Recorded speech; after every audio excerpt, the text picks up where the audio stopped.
사람을 찾아 사방을 헤매던 깨달은 자가 한 마을에 이르렀을 때 깨달음을 얻겠다고 고행하는 어떤 사람을 만났다. 깨달은 자는 자신의 말을 들어줄지도 모른다는 기대에 그에게 말을 걸었다. 나는 깨달음을 성취한 자이다. 진리를 구하는 자를 찾고 있다. 그러자 고행자는 흥분된 목소리로 말했다. 깨달은 자는 가만히 있는 것이다. 깨달은 자가 그 사람에게 말했다. 깨달은 자가 입을 닫고 있으면 사람들이 어떻게 깨달은 자의 지혜를 얻을 것인가? 그것은 죄악이다. 그러자 고행자가 말했다.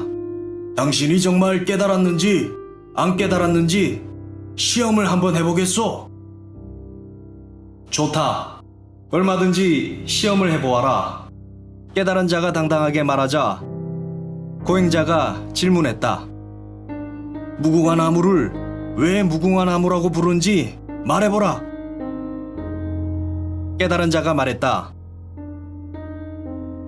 내가 당신의 질문에 대답하기 전에 먼저 당신에게 한 가지 확인해 보겠다.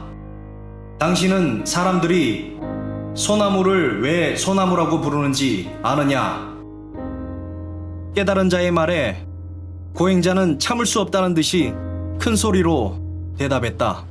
그것은 소나무라고 이름을 지어 놓았으니까 소나무라고 부르는 것이다. 고행자의 말을 듣고 깨달은 자가 말했다. 나의 대답도 너와 같다. 사람들이 무궁화 나무라고 이름을 붙였기 때문에 그 나무를 보면 무궁화 나무라고 생각하게 되고 그렇게 부르는 것이다. 그러자 고행자는 매우 흥분하면서 말했다. 내가 당신에게 한 수 가르쳐 주었다. 내가 당신에게 한 수 가르쳐 주었어. 깨달은 자가 고행자에게 조용한 목소리로 이렇게 말했다. 당신이 내게 가르쳐 준 것이 아니다. 다른 일반 사람들도 모두 그렇게 알고 있다.